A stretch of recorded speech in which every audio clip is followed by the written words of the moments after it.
AFC নারী Asian cup ফুটবলের group বিতে স্থান পেয়েছে বাংলাদেশ। আফিদা ঋতুপর্ণারা প্রতিপক্ষ হিসেবে পেয়েছে উত্তর কোরিয়া, চীন ও উজবেকিস্তানকে। স্বস্তির বিষয়, উজবেকিস্তানকে হারানোর লক্ষ্য নিয়ে এশিয়া কাপের নকআউটে যাবার লক্ষ্য ঠিক করতে পারবে বাংলাদেশের মেয়েরা।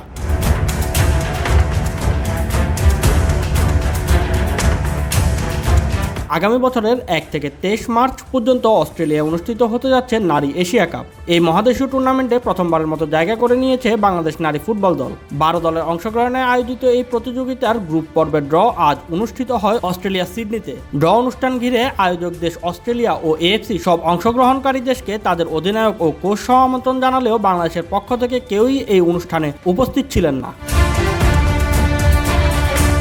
ড্রয়ের জন্য দলগুলোকে ৪টি পটে ভাগ করা হয়েছিল। বাংলাদেশের অবস্থান ছিল ৪ নম্বর পটে। ফলে একই পটে থাকা ভারত ও ইরানের সঙ্গে গ্রুপ পর্বে দেখা হওয়ার কোনো সম্ভাবনা ছিল না ঋতুপর্ণা চাকমাদের। ১ নম্বর পট থেকে বাংলাদেশ প্রতিপক্ষ হিসেবে পেয়েছে শক্তিশালী উত্তর কোরিয়াকে।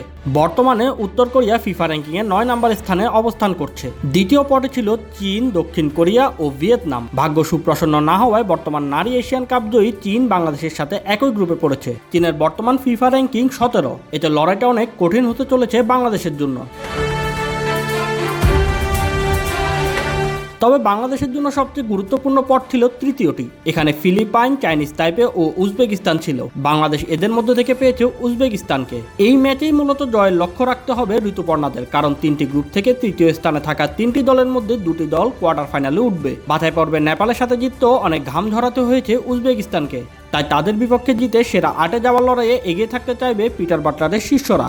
এছাড়া গ্রুপ এতে আছে স্বাগতিক অস্ট্রেলিয়ার সাথে দক্ষিণ কোরিয়া, ইরান ও ফিলিপাইন, এবং গ্রুপ সিতে আছে জাপান, ভিয়েতনাম, চাইনিজ তাইপের সাথে বাংলাদেশের প্রতিবেশী ভারত। কোয়ার্টার ফাইনালে জায়গা করে নিতে পারলে বাংলাদেশের সামনে খুলে যাবে নতুন দুয়ার। 2027 সালের ব্রাজিল নারী বিশ্বকাপ ও 2028 সালের লস অ্যাঞ্জেলস অলিম্পিকে খেলার সম্ভাবনা তৈরি হবে এই পথেই। প্রথমবারের মতো নারী এশিয়া কাপে জায়গা পাওয়া বাংলাদেশের জন্য এটি শুধুই একটি অংশগ্রহণের টুর্নামেন্ট নয়, বরং ভবিষ্যতের জন্য এক বিশাল সম্ভাবনার মঞ্চ।